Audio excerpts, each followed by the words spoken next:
Сәлеметсіздер ме, құрметті студенттер. Қазақстан Республикасының ұлттық ғылымдар академигі Төлеген Газизұлы Раисов атындағы молекулалық биология және медициналық генетика кафедрасының оқытушысы Қожахметова Балжан Балташқызы. Бүгінгі біздің лекциямыздың тақырыбы тұқым қуалаушылық және де өзгергіштік. Соған байланысты бүгінгі дәрістің қарастыратын сұрақтарымыз тұқым қуалаушылық және де өзгергіштік, модификациялық өзгергіштік, комбинативті өзгергіштік және де реакция нормалары. Жалпы генетика. Генетика дегеніміз белгілердің тұқым қуалауы және де қоршаған орта әсерлерінен өзгергіштіктің пайда болуын зерттейді. Оны 19-шы жылдан бастап чех ғалымы Григор Мендельдің еңбектерін айта аламыз. Жалпы генетика тұқым қуалаушылық дегеніміз ата тектеріндегі белгілерінің ұрпақтарына қайталануы. Ал өзгергіштік дегеніміз сыртқы орта әсерлерінен организмде болатын өзгерістерді қарастырамыз. Жалпы гендердің генетикалық материалдардың орналасуына байланысты тұқым қуалаушылық ядролық және де цитоплазмалық деп бөлінеді. Ядролық дегеніміз, яғни тұқым қуалайтын материал жасой ядросына хромосомада орналасады. Ал цитоплазмалық дегеніміз тұқым қуалайтын материал пластидтер мен митохондрия ДНК-сы сақиналы молекула түрінде цитоплазмада, сондай-ақ басқа да ядродан тыс генетикалық элементтерде орналасады. Өзгергіштік өзі және де фенотиптік өзгергіштік. Яғни бұл тұқым қуаламайды, немесе модификациялық өзгергіш деп айтаймыз. Ал генотиптік өзгеріс, яғни ол гендердің өзгеруі, ол екіге бөлінеді. Комбинативті өзгергіштік және де мутациялық өзгергіштік болып. Және өзгергіштік әртүрлі себептер нәтижесінде ағзалардың белгілі бір қасиеттерін азды көпті өзгеруін айтамыз. Мысал ретінде біз ақ қоянды алып, арқасына терісін қиып алып, оны белгілі бір уақытқа суық аймаққа жіберген кезде және де арқасындағы терісі қара түске боялғанын байқаймыз. Белгілі уақыттан кейін қайтадан орнына бұрынғы қалпына келтірген жеріне алып келген кезде және қара түктері біртіндеп қайтадан ақ түске айналған байқаймыз. Яғни бұл жерде біз модификациялық өзгеріс байқаймыз, яғни реакция нормасын көре аламыз. Енді модификациялық өзгергіштік дегеніміз тұқым қуалауға қатыспайтын, яғни фенотиптік өзгергіштікті айтамыз. Бұл жерде екі гомозиготалы 100% генотиптері бірдей егіздерді екі ауылдық жерлерде және де қалалық жерлерде орналастырған кезде, қалалық жерде тұрған егізде, яғни дене салмағы жоғары, дұрыс тамақтану, толық ұзақ ұйқы, дене белсенділігінің аз болуы, ал ауылдық жерде өскен дараларда, яғни физикалық белсенділігі жоғары, аз тамақтану, толық емес ұйқы болған кезде, біраз уақыт 2 жыл шамасын көлемінде зерттеу жүргізгенде нәтижесінде ауылдық жерде өскен балада, яғни дене салмағының төмен болуы, әжімдер пайда болуы, денесіне пигменттердің пайда болуы, аурулар кездесуі, сонымен қатар салмағын төмендеуін байқаймыз. Ал қалалық жерде өскен балада, яғни ол жерде қандай қолайлы жағдай жасалғанын көрдік. Ол жерде яғни дене салмағы бір деңгейде ұстап тұрған көреміз. Бұл жерде реакция нормасын айтып кете аламыз. Реакция нормасы өзі біз модификацияға ұшырамайтын белгі болмайды, бірақ организмнің әрбір белгісінің өзгеруінің белгілі бір шегі болады. Оны өзгергіштікті реакция нормасы деп атаймыз. Ол өзі екіге бөлінеді: тең реакция нормасы және де тар реакция нормасы. Кен реакция нормасына біз тар реакция нормасына біз қоршаған орта факторларының әсерінен белгі кең ауқымда өзгерген кезде жүреді. Ол мысалы ауыл шаруашылығы жануарлар тұқымдарын айтуға болады. Бұл жерде сандық белгілер, яғни сүт мөлшерін көре аламыз. Ал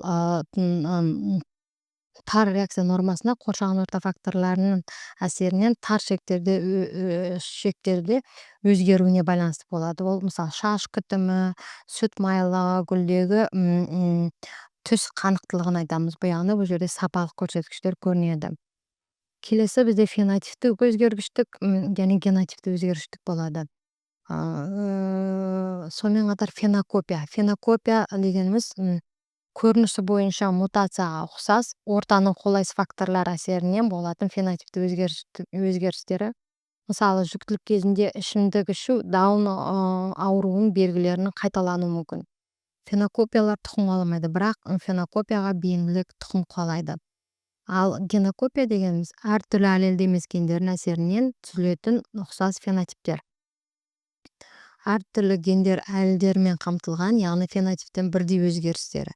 Әртүрлі гендердің өзара әрекеттесуі нәтижесінде орналасқан орны бар және биохимиялық үдеріс синтезінің тоқтауымен жүретін әртүрлі кезеңдердің бұзылыстарын айта аламыз.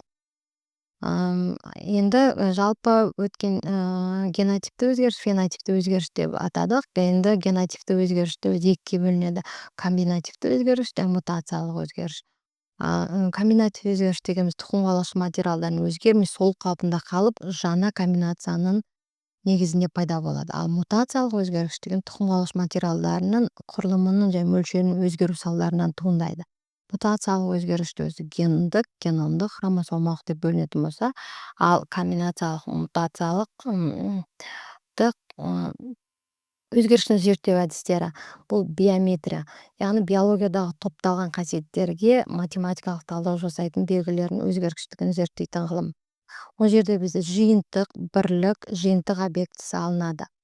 Яғни жиынтық дейтініміз бір үйір мал, мысалы немесе адамдардың топтасып орналасу, бірлік дейтін адам, мал, немесе өсімдіктерді алатын болсақ, ал жиынтық объектісі n әрпімен белгілейміз. Сиырдың сүттілігі, мысалы майлылығы, белок мөлшері, түсі, тұқымдылығы, салмағын айтамыз. Варианта дегеніміз статистика сандар қатарының әрбір мүшесі. Яғни реакция нормасының шегінде белгінің дамуының бір көрінісін айтамыз. Ал вариациялық қатар дегеніміз варианталардың белгілі бір тізбегі ең төменнен жоғарыға дейін мәнге дейін өзгеруін. Ал барлық нұсқалар мен олардың жиілігін көрсететін белгілердің өзгергіштігінің графикалық көрінісін вариациялық қисық деп айтамыз. Мына жерде көрсетілгендей X, яғни нұсқаны алсақ, Y кездесу жиілігі. Арифметика орташа көрсеткіш бойынша формулада мұнда M орташа шама, V нұсқалары, P нұсқаның кездесу жиілігі, N вариациялық қатар нұсқаларының жалпы сомасы саны көрсетілген. Енді мода және медиана дейтін ұғымдарға тоқталатын болсақ, мода белгілі бір популяцияда жиі кездесетін белгінің шамасы, яғни ең жоғары жиілікке ие болатын. Мына жерде көріп тұрғандарыңыздай, мода бізде 25 саны ең жоғары жиі қайталанатын моданы айтамыз. Медиана дегеніміз статистикалық қатардың ортасында жатқан белгі. Ол қатарды тең етіп екіге бөледі және оның екі жағында белгілердің сандық бірліктері бірдей болады. Медиананы ме әрпімен белгілейміз. Егер қатардың белгісі бүтін санмен берілсе, медиананы анықтау үшін белгіні рет саны бірді қосып, шыққан қосындыны екіге бөлеміз. Мына формуламен көрсетілген, яғни n қосылған 1 бөлінген 2. Бұл жерде n қатар саны. Енді комбинативті өзгергіштік. Комбинативті өзгергіш дегеніміз ата-аналарының гаметаларының қосылуы нәтижесінде гендердің жаңа комбинацияларын пайда болады. Бірақ ол гендер және хромосомалар ешқандай өзгерістерге ұшырамайды. Комбинациялық өзгергіштіктің механизмдеріне тоқталатын болсақ, бірінші мейоздық профазасына кроссинговерге байланысты, бірінші мейоз бөлінуінде анафаза бірінде гомологиялық хромосоманың тәуелсіз алшақтауынан, Ушинче экинчи мейоздук бөлүмүндө экинчи анафазада хроматиттердин калшыктагынан болот және де жыныстык көбөйүү кезинде кездейсоқ уруктануу, яғни генотикалык өзгөрүстөрдүн ыктымалдыгынын жогорулауын айта алабыз. Мына жерде өзүбүз көрүп отурганыбыздай, яғни мейоздун бөлүнүп биринчиси кроссинг овер кезинде, яғни профаза гендер рекомендациясы жүрсө, экинчисинде анафаза 1 кезинде гомоктук хромозом 1 ажырайды. Экинчи мейотикалык бөлүнүү анафаза 2, хроматит табелси ажырабы байкалады. Эndi жалпы комбинациялык өзгөрүштүн маанызы, яғни урпакта генотиптердин алуан түрлүүлүгү жасалады. Экинчи, организмдин коршогон орто жагдайларына бийимделүү кабилеттүүлүгү артады. Эволюция дамуу үрдүсүндө материалдын алуан түрлүүлүгү артып, даралардын өмүршөндүгү жогорулайды. Жана жаныбарлар тукумдары өсүрүлөт. Мисалы, казактын ак бас тукуму, аркар менен Эдилбаев тукумдарын айта алабыз. Ал адамдар үчүн комбинативдүү өзгөрүштүн маанызы, яғни келесі неке жүйөлөрү көрсөтүлгөн. Белгилүү бир топтогу никелик жуптарды кездейсоқ тандоо, панмиксия. Экинчи, туустук катнаштагы адамдардын сейрек некеге туруу, инбридинг. Туустук эмес даралардын жиі некеге туруу, аутбридингди айта алабыз. Осу менен лекция аякталды. Көңүл коюп тыңдагандарыңызга көп рахмет.